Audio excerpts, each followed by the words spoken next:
Mariposa, ang ganda-ganda mo naman. Alam mo ba na may prize ang mananalo ng Best in Costume? 5,000 pesos! Pasensya ka na, Becca. Kailangan ko na talaga mailabas sa kulungan si Inay eh. Sana naman maintindihan mo ko.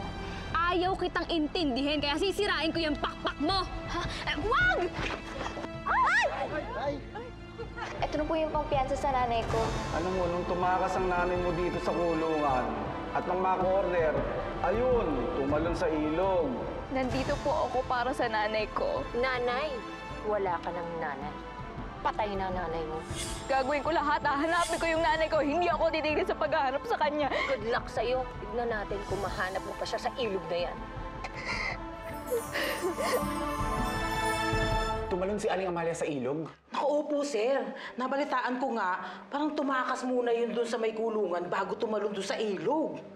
Mas lalo ko pa lang kailangan makita si Mariposa niyan. Mariposa na naman?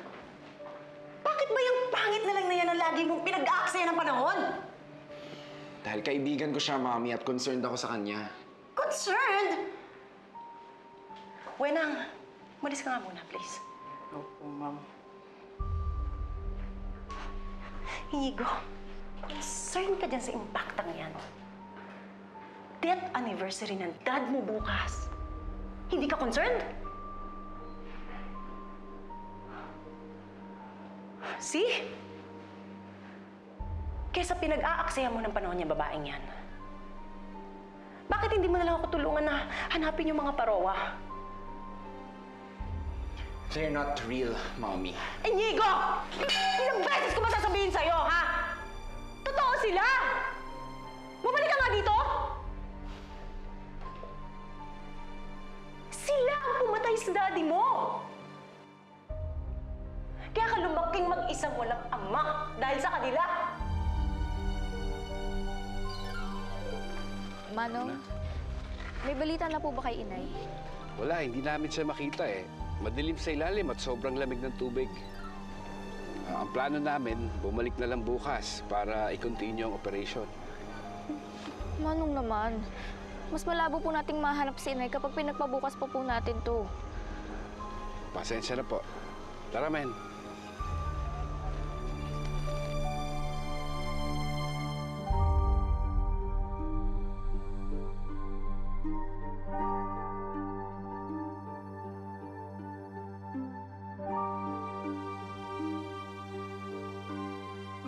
Ayaw mo bang ipagiganti ang daddy mo? Ha? Ayaw mo ba nun? I know you were young nang namatay ang daddy mo. Pero alam mo bang mahal ka ng daddy mo, mahal na mahal ka niya. Mahal ko rin naman po si Daddy eh. Minahal mo ang daddy mo? Eh bakit hindi ko nararamdaman yun? Alam mo ba, we had a perfect family. Ang daming plano sa atin ng daddy mo, para sa ating dalawa. Sabi pa nga niya, gusto niya sa US tayo tumira.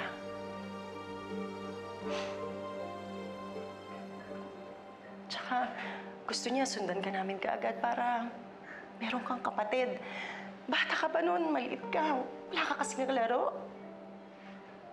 Pero lahat ng pangarap ng daddy mo, lahat yun nawala. Dahil namatay siya dahil sa mga parwa na yan. Yun na lang ang mga magandang alaalang iniwan sa atin ng daddy mo.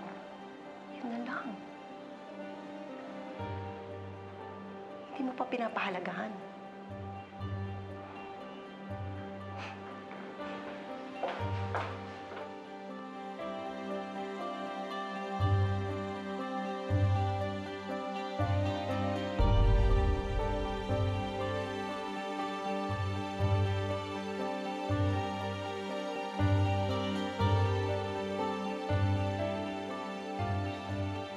Inay, hindi ako nawawala ng pag-asa. Alam kong makikita pa rin kita. Sinabi mo sa akin noon na kahit mahirap ang buhay natin basta't magkasama tayong dalawa, napapagaan natin ang lahat. Kaya sana wag mo kong iiwan, Nay. Huwag ka mawawala. Dahil ikaw lang ang pinagkukunan ko ng lakas.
Nay?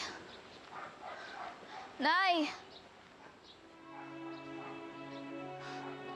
Inumaga na ako kakahanap kay Nay, pero hindi ko pa rin siya makita. Siya nga pala, kailangan ko rin matutunan kung paano isira yung mga pakpak ko. Dahil dapat hindi ako makita ng mga taong meron ito. Kaya paano? Uy! Uy, umalis ka dyan! Maatsing ako!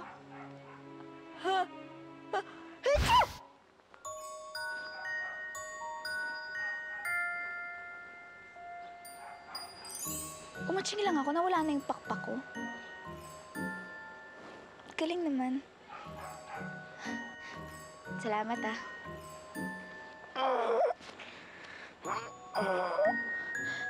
Nay? Nay! Nay! Ano ba yan? Tutulog yung tao eh.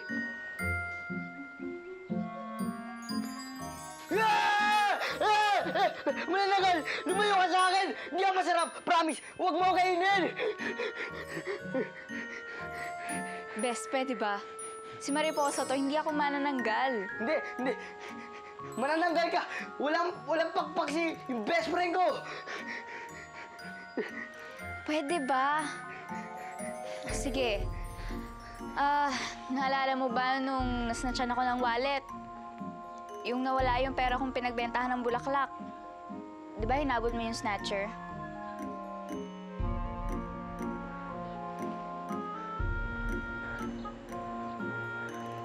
Ikaw ba talaga yan, Bes? Oo nga, ako nga to. Ba't ka may pakpak? Di ba yung balat higad mo? Oh, saan na yun? Saka, Bes, gumanda ka, ha?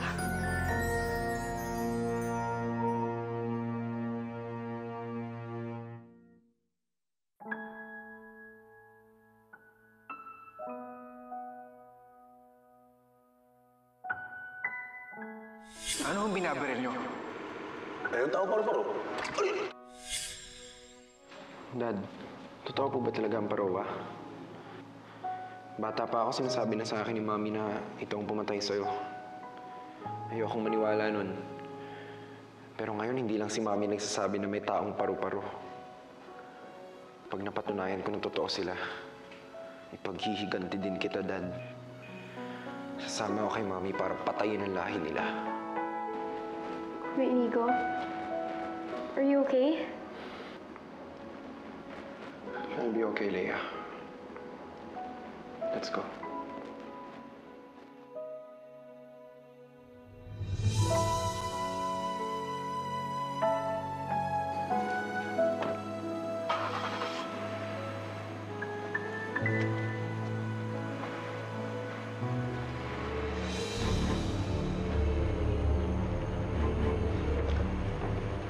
Aling Amalia?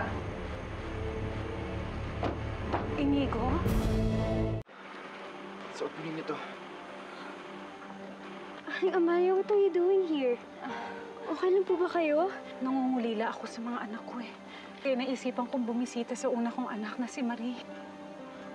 Amalia, I heard what happened. Kailangan dali namin kayo sa ospital. Huwag na. Huwag mo na akong intindihin. Gusto kong bumalik sa talyer.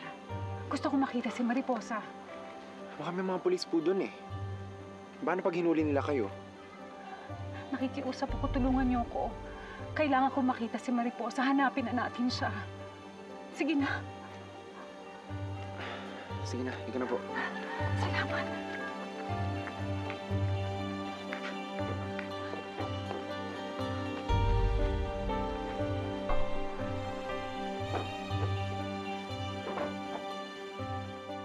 Alam mo, Bes, hindi pa rin talaga makapaniwala sa kinukwento mo sa akin eh. Pero mo, naging paru-paro ka talaga, no? Hindi ko nga rin alam ang nangyari sa akin. Basta nagising na lang ako, may pakpak na ako, tapos makinis na yung balat ko. Naku, alam mo kung hindi talaga kita kaibigan, malamang hinimatay na ako dyan. Pero di ba alam mo naman yung kwento ng mga parowa? Oo, alam ko yun. Pero di ba, kwentong pambata lang yun.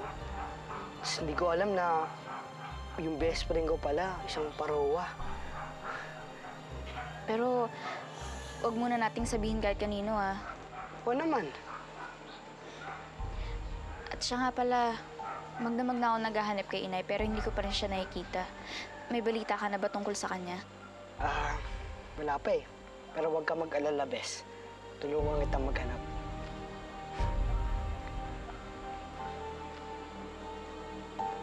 Ganda ng kulay, no? Ganda ka na, Aurora. Alis na tayo. Roman, bago tayo tuluyan lumayo, pwede mo ba ako dalhin kung saan mo ako natagpuan? Bakit? Umaasa kasi ako na makikita ko pa ang anak ko. Hindi ba't nabanggit mo na maaaring buhay pa siya? Oo, sigurado ako. Dahil yun sa pagbabago ng temperatura ng katawan mo nung wala ka pang malay. Kaya tulungan mo akong hanapin ang anak ko. Gusto ko na talaga siya makita. Sige nga, subukan mo nga ang itiklop. Pag hindi, di takpan lang natin to. Hiniram ko to kay nanay. Subukan mo, subukan.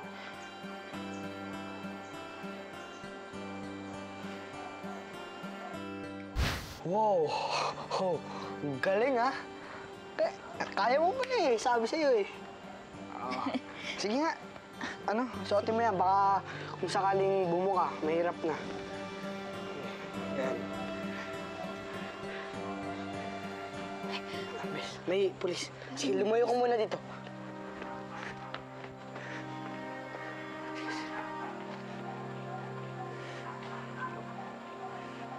Amalia de Guzman.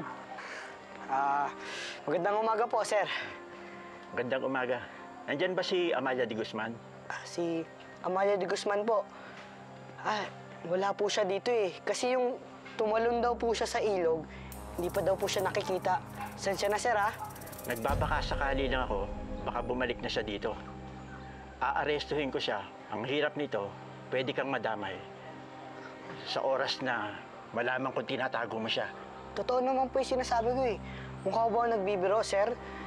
Wala po talaga siya dito, sir. Totoo nga, hinahanap din namin siya eh. Ganun ba? Sige, pero kailangan kong tignan ng loob. Sige, sir. Tingnan niyo po.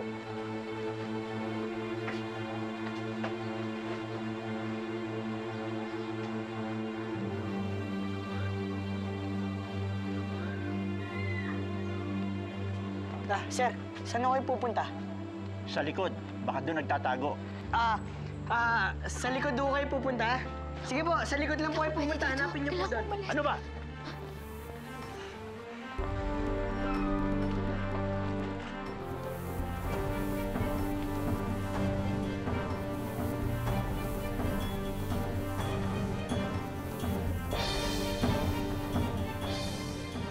Naku, may pulis!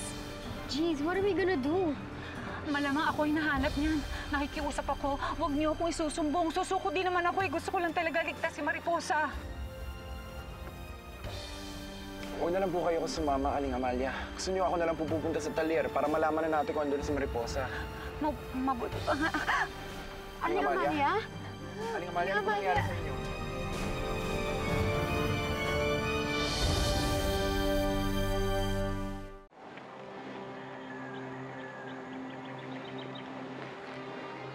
Dito mo ako natagpuan? Pero bakit wala nang bakas ng aming kaharian? Aurora, 16 ng taon lumipas. Marami nang pagbabago na nangyari. Yan yung lugar na to, na-develop na. Hindi na yung parang kakahuyan na tirahan ninyo.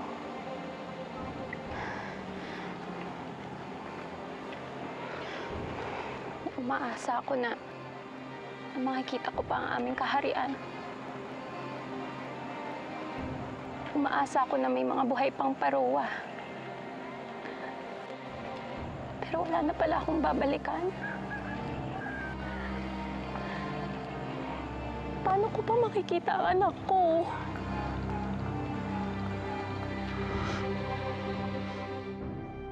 Kuya Inigo sa St. Jude's Hospital sa Manila. Dad's a heart surgeon there, remember? Doon natin dalhin si Aling Amalia. Marlon, atras mo. Nay!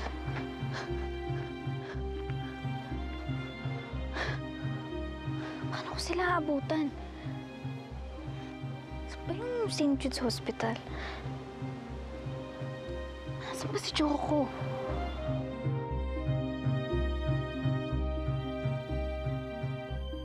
Ate Wenang, alam niyo po ba kung nasan yung St. Jude's Hospital sa Maynila? Kung saan nagtatrabaho yung tatay ni Lea? St. Jude's? Naku, hindi eh. Sorry ha. Pwede ko po bang magamit yung computer niyo? Titignan ko lang po sa internet yung eksaktong address. Buenas. Ma'am? Di ba't sinabi kong huwag mo na ipapakita yung pagmumukha mo dito? Ha? Nagtatanong lang po kami. Hindi kita kinakausap! Sige na, umalis na kayo! Nang i-istorbo kayo ng tao dito! Palibasa, mga walang ginagawa! Ikaw, sarado mo itong pito! Opo, ma'am. Kwento ng kwento! Sige na. Kasalita yun ah.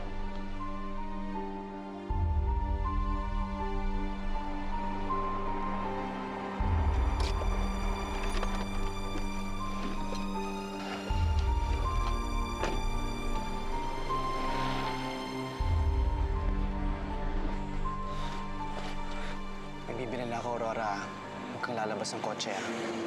Kahit anong mangyari, huwag kang lalabas. Oo, dito lang ako. Okay.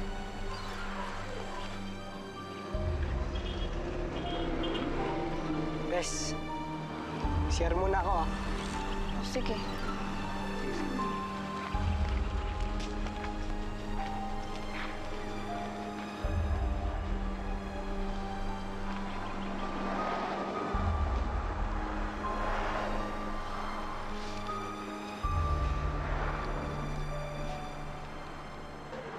Ira?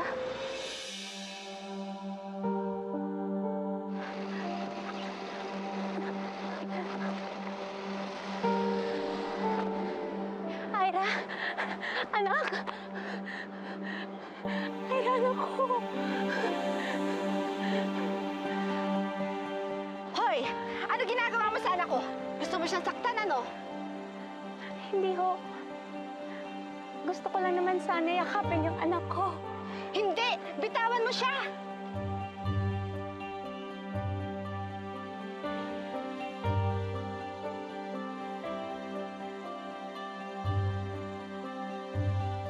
Miss, sobra naman po kayo. Bakit niya naman tinulak? Parang gusto niya kidnapin yung anak ko. Pasalamat kayo, hindi ako tumawag ng pulis!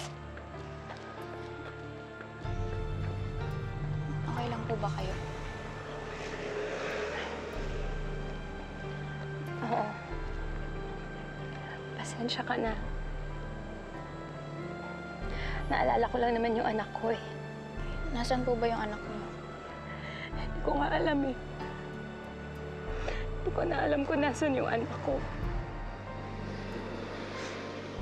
Nangungulila ako makita siya at sabik na akong yakapin siya.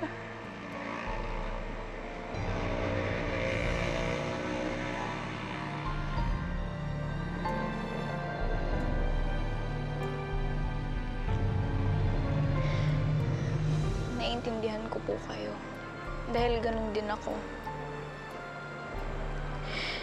Nung nakita ko kayo, naalala ko sa inyo yung nanay ko. Hinahanap ko rin po kasi siya eh.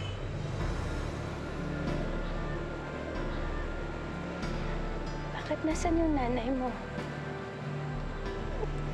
Nakulong po siya ng dahil sa akin. Ako po yung may kasalanan, pero siya po yung umako. Kaya siya po ngayon yung napaparusahan. Sana po magkita kami ulit.